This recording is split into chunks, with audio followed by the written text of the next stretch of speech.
Et bien salut à toutes et à toutes les amis, aujourd'hui pour une nouvelle vidéo, je vais vous présenter comment contrer très facilement un PK. Donc quand les gens jouent PK, avec toujours le même deck que je vous ai présenté, hop, du coup je vais rechercher cette petite partie où il a joué les PK. Donc voilà, donc surtout comme quand lui il a fait les poteaux, il l'a bien caché jusqu'au x2, jusqu'au x2 timeline.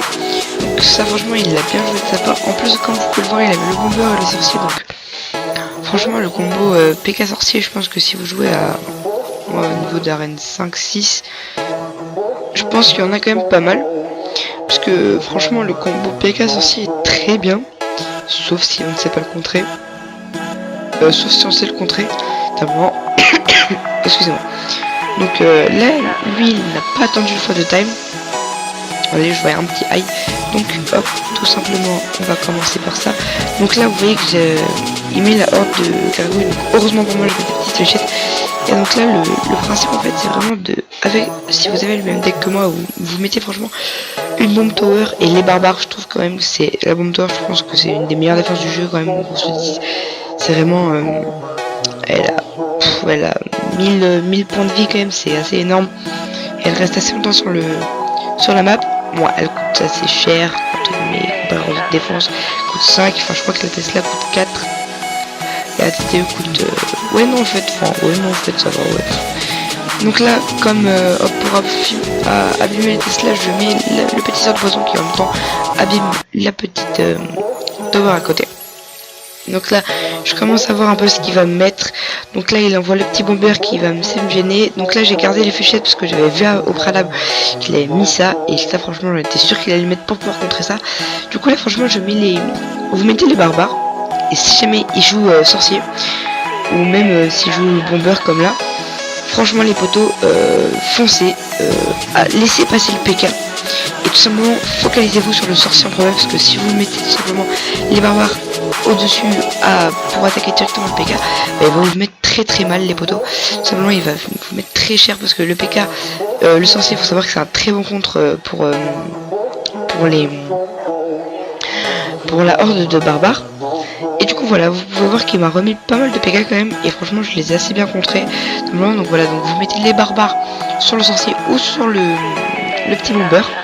Et après, franchement, ils vont aller s'occuper du PK. Après, vous complétez avec des petites troupes du style poison, ou du style même les petits les petits gobelins, donc gobelins à lance, voilà.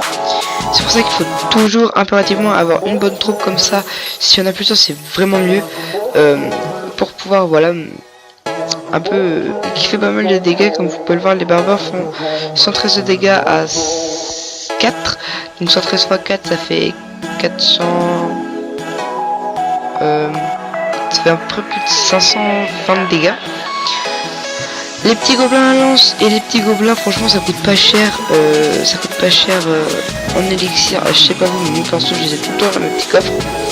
Le petit sort de poison, le petit gel, après c'est pour le combo là. Mais vraiment niveau défense, franchement ce que je peux vous dire, c'est vraiment ça et ça. Vous voyez, dans mon deck, franchement, de la défense, je peux vraiment contrer pas mal de choses. Le bomber, quand il y a pas mal de troupes, franchement, c'est super utile. Quand il y a pas mal de troupes, malheureusement, il se fait bien défoncer par les dragons ou la minion horde. Ça, pour la minion horde, ça pour quand il y a des petites troupes à terre, genre le petit cochon, hop, ça contre assez facilement. Ça contre aussi les dragons. Par exemple, quand il y en a un dragon qui met ça, quand on met un dragon sur la tour à bombe, simplement je peux le tuer avec mes petits gobelins à lance. Et après, les barbares qui servent vraiment à mort pour contrer le PK. Du coup voilà, je vais éviter de vous remontrer le gameplay en fond. Mais franchement voilà, le deck là, franchement je le trouve vraiment polyvalent. Tout simplement car il peut contrer, je dirais pas tout, parce que quand j'ai joué contre les golems, quand j'étais monté à Rennes 6, j'ai pas mal galéré. Donc après c'est pour les PK, hein, pour les golems. Après moi personnellement j'ai pas l'habitude de jouer contre des golems, du coup c'est à vous de gérer ça. Peut-être que ce deck est très bien aussi pour contrer du golem, je sais pas du tout. Là vous voyez, il m'a fait le petit combo, hop.